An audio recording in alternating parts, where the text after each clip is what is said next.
भक्तों, ओम नमः शिवाय। श्री शिवाय नमस्तुभ्यम। जय श्री महाकाल। जी हाँ भक्तों, आप सबको भी पता होगा कि सावन का जो पावन महीना है वो चल रहा है। लेकिन मैं आपको बताना चाहूँगा कि 2 अगस्त को, जी हाँ भक्तों, 2 अगस्त दिन शुक्रवार को सावन की शिवरात्रि आ गई है। जी हाँ भक्तों, बहुत ही बड़ा दिन है। जितने भी शिव भक्त हैं ना, उनके लिए बहुत ही बड़ा दिन है।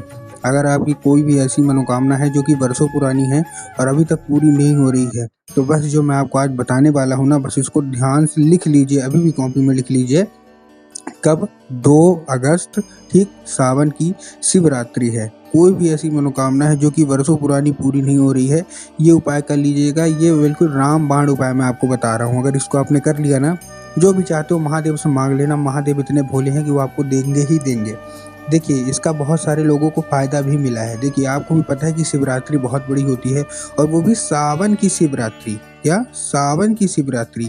मतलब आप सोच भी नहीं सकते आपको क्या मिलने जा रहा है। आप लोग बहुत भाग्यशाली हैं जो आपको सावन की शिवरात्रि मिली है। तो देखिए, आपको भी पता है कि मैं आपको प्रैक्टिकल बताता हूँ। बहुत सारे लोग, आपको पता होगा कि कोई गुरुदेव की कथा होती है ना, उसमें लाखों की भीड़ आती है। आप सबने देखा होगा, है ना? सुना भी होगा, देखा भी होगा। तो अभी ये पिछले साल की बात है, जब सावन का महीना चल रहा था, गुरुदेव की कथा चल रही थी, ठीक। अब जब गुरुदेव की कथा चल रही थी तो वहाँ आपको पता है नॉर्मल लाखों की भीड़ आई। अब जब नॉर्मल लाखों की भीड़ आई तो वहाँ ज़्यादातर जो भक्त थे उन्होंने क्या किया, पत्र के द्वारा। किसके द्वारा? पत्र के द्वारा। आपको भी पता है कि गुरुदेव की जब कथा होती है तो वहाँ पत्र के द्वारा लोग अपनी मनोकामना गुरुदेव तक पहुँचाते हैं। तो जब गुरुदेव की कथा चल रही तो वहाँ लाखों लोग आए और पत्र के द्वारा अपनी मनोकामना गुरुदेव तक पहुँचाई।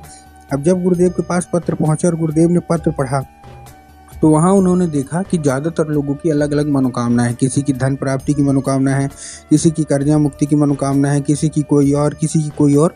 मतलब तरह तरह की अपनी अपनी सबकी अलग अलग मनोकामना है। और यही चाह रहे थे कि गुरुदेव कृपया करके कोई उपाय बता दें। हम लोग बहुत ज़्यादा परेशान हैं। किसी जीवन में इतना ज़्यादा कर्जा हो गया है कि उनसे कर्जा जो है वही नहीं चुकाया जा रहा। मतलब सबके अलग अलग मनोकामना थे। जब गुरुदेव के पास पत्र पहुंचा और गुरुदेव ने जब पत्र पढ़ा, तब गुरुदेव ने देख लिया कि ये मनोकामना है। तब गुरुदेव ने 2 से 3 उपाय बता दिए अलग अलग, और कहा सावन की शिवरात्रि को, चाहे जिस भी दिन पाए, सावन की शिवरात्रि को ये उपाय कर लेना। जो कुछ भी चाहते हो, जो कुछ भी मांगना चाहते हो बाबा से, हर एक चीज़ आपको मिलेगी ही मिलेगी। अब जब लोगों ने ये देखा, तब गुरुदेव ने जब उपाय बताया तो लोगों ने जा जाके इस उपाय को करना शुरू कर दिया सावन की शिवरात्रि में। और वही लोग गुरुदेव की कथा में 1 से 1.5 महीने के बाद वापस आ गए और गुरुदेव को फिर से पत्र लिखा। लेकिन इस बार का जो पत्र था, ये सुन के आप हैरान हो जाओगे। इस बार का जो पत्र था, ये गुरुदेव को धन्यवाद के रूप में पत्र था कि गुरुदेव धन्य हो आपका, आपके द्वारा बताया गया उपाय हमने कर लिया है। हमारी सारी की सारी मनोकामना बाबा भोलेनाथ ने पूरी कर दी है। आपका कोटि कोटि धन्यवाद। तो देखिए, जो लोग भी मेरी आवाज़ सुन रहे हैं ना, अगर आपको भी जानना है कि आखिर ऐसा कौन सा उपाय है जिसको करने मात्र से जो मतलब मनोकामना होती है पूरा हो जाता है और सावन की शिवरात्रि को हो जाता है, तो चलिए हम बताते हैं आपको आज की इस वीडियो के माध्यम से कि करना क्या है। लेकिन उससे पहले चैनल पर अगर पहली बार आए हैं और आवाज़ मेरी पहली बार सुन रहे हैं तो वीडियो कर दें लाइक और चैनल को भी कर लें सब्सक्राइब, ताकि पूज्यनीय पंडित प्रदीप जी मिश्रा के रोज़ नए नए उपाय जो कि मैं उनकी कथा से सुनता हूँ, श्रवण करता हूँ, सबसे पहले मैं आपको प्राप्त करा सकूँ। ठीक, तो देखिए, जो हमारा सबसे पहला उपाय है, सबसे पहला उपाय हमारा काहे का है? धन प्राप्ति का है। अगर आपके जीवन में धन की बहुत कमी है तो धन प्राप्ति का ये उपाय आपको अवश्य रूप से करना है। देखिए, करेंगे क्या इस उपाय में? धन प्राप्ति के इस उपाय में सबसे पहले आपको चाहिए क्या? देखिए, ध्यान सुनिएगा। 7 बेलपत्र, 1 लोटा जल और 3 बूंद गंगा जल। फिर से बता रहा हूँ, 7 बेलपत्र, 1 लोटा जल और 3 बूंद गंगा जल। अब 7 बेलपत्र, 1 लोटा जल, 3 बूंद गंगा जल, ये तो सुन लिया, लेकिन इसको ले कैसे जाना है ये बहुत ज़रूरी होता है। अब देखिए, इसको ले कैसे जाना है। सबसे पहले जो 1 लोटा जल है वो तांबे के लोटे में होना चाहिए, सबसे पहली चीज़। ठीक, तांबे के लोटे में ले लिया। बहुत सारे लोग स्टील के लोटे में लेते हैं, जो कि आपको ध्यान रखना है कि आपको नहीं लेना। ठीक, तांबे के लोटे में ले लिया। और जो जल है वो आपके घर का जल होना चाहिए। ये चीज़ भी आपको ध्यान रखना है। काहे का होना चाहिए? घर का जल होना चाहिए। बहुत सारे लोग घर से खाली लोटा लेके जाएंगे और ले जाके मंदिर परिसर से जल भर लेते हैं, जो कि गलत है। आपको मंदिर परिसर से जल नहीं भरना, आपको अपने घर से जल लेके जाना है। ठीक, ले लिया जल। अब जल लेने के बाद आपको करना क्या है? जैसे आपने जल ले लिया, उसमें आपको क्या करना है? 2 से 3 बूंद गंगा जल डाल दीजिए। ठीक, डाल लिया, ठीक है। अब आपको क्या करना है? देखिए, गंगा जल डाल लिया। अब आपको क्या करना है? 7 बेलपत्र। कितने बेलपत्र? 7 बेलपत्र। अब देखिए, जो बेलपत्र है उसमें भी ध्यान रखना है कि बेलपत्र कहीं से भी कटा फटा या खंडित नहीं होना चाहिए, पहली चीज़। और उसके अलावा जो बेलपत्र है वो क्या है होना चाहिए, 3 पत्ती वाला बेलपत्र होना चाहिए। बहुत सारे लोग क्या करते हैं कि 1 पत्ती को ही बेलपत्र मानते हैं, जो कि गलत है। आपको 1 पत्ती का तो कोई बेलपत्र नहीं होता, आपको भी पता है। 3 पत्ती मिलके जो बेलपत्र बनता है वही बेलपत्र हमको लेना है। ठीक, ले लिया बेलपत्र। बेलपत्र लेने के बाद आपको करना क्या है, बढ़िया 3 पत्ती वाला बेलपत्र साथ ले लेना और उसी लोटे में डाल लेना है और पहुंच जाना है कहाँ, सीधा सीधा शिव मंदिर। शिव मंदिर पहुंच गए। शिव मंदिर पहुंचने के बाद आपके दिमाग में आएगा कि जाएंगे और बाबा भोलेनाथ के ऊपर हम अर्पित कर देंगे, जो कि पूर्णतः गलत है।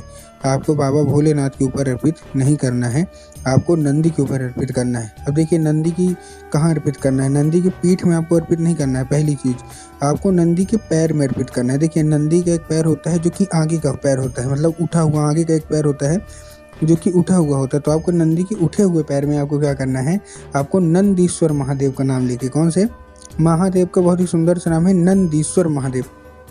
तो बस आपको करना क्या है, आपको नंदीश्वर महादेव का नाम लेके उन्हीं का स्मरण करके आपको चुपचाप क्या कर देना है, आपको नंदी के पैर में अर्पित कर देना है, मनोकामना मांगना है। उसके बाद एक चीज़ का ध्यान रखिएगा कि जो नंदी के पैर में है वो क्या अर्पित होना चाहिए, केवल जल, जो बेल पत्थर है फिर आपको निकाल के बाबा भोलेनाथ के ऊपर अर्पित कर देना है। ठीक, ये था हमारा कौन सा, ये था हमारा पहला उपाय। अब हम चलते हैं अपने दूसरे उपाय की ओर, जो कि मनोकामना पूर्ति का उपाय है। कोई भी मनोकामना, बड़ी से बड़ी मनोकामना है, अभी तक पूरी नहीं हो रही है, तो मनोकामना पूर्ति का ये उपाय अवश्य रूप से कर लीजिएगा।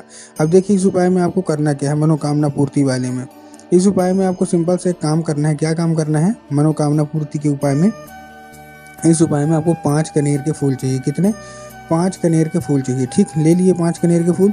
5 कनेर के फूल लेने के बाद आपको करना क्या है, जैसे आपने 5 कनेर के फूल लिया, 5 कनेर फूल लेने के बाद आप पहुंच जाइए सीधा सीधा शिव मंदिर। अब आपके हाथ में कितने कनेर के फूल है, 5।